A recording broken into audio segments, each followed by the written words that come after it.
शिक्षणासाठी जातीचा दाखला हा अत्यंत महत्त्वाचा आणि गरजेचा दाखला असून अनेक लोकांना, विद्यार्थ्यांना जातीचा दाखला काढत असताना 1950 वर्षापूर्वीच्या पुराव्याची मागणी संबंधित यंत्रणांकडून केली जाते,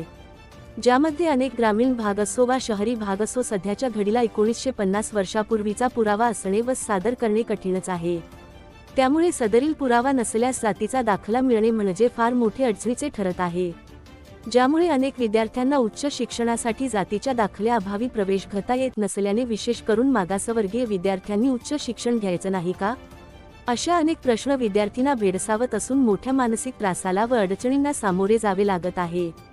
1950 वर्षापूर्वीच्या पुराव्याची अट रद्द करण्यात आली यावी, तसेच जातीचा दाखला त्यांच्या पालकांचा, वडिलांचा असल्यास त्या दाखल्याच्या आधारावर ग्राह्य धरून त्या विद्यार्थी तथा पाल्याला 1950 वर्षापूर्वीच्या पुराव्याची सक्तीचा न करता जातीचा दाखला देण्यात यावा, जेणेकरून देशाचे उज्ज्वल भविष्य असणाऱ्या विद्यार्थ्यांना मोठा दिलासा मिळेल आणि होणारा मानसिक त्रास कमी होईल, त्याचबरोबर शिक्षणास मोठ्या प्रमाणात प्रोत्साहन मिळेल।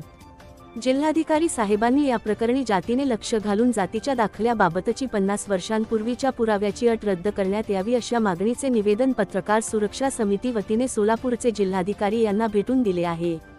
यावेळी प्रदेशाध्यक्ष यशवंत पवार, सोलापूर जिल्हा अध्यक्ष राम हुंडारे, संघटक सादिक शेख, शहर जिल्हा उपाध्यक्ष कलीम शेख, अध्यक्ष आन्सर तांबोळी, बीएस, शहर कार्यकारी अध्यक्ष वसीम राजा बागवान, शहराध्यक्ष महिला विभाग रक्षणदास स्वामी, दैनिक लोकशाही मतदारचे संपादक अक्षय बबलाद, मोहसिन बागवान, साप्ताहिक कार्यसम्राटचे पत्रकार वैभव राऊत, पत्रकार सुरक्षा समितीचे महेश मेटकरी, इम्रान अत्तार, मुजमिल काखंडकीकर इत्यादी उपस्थित होते।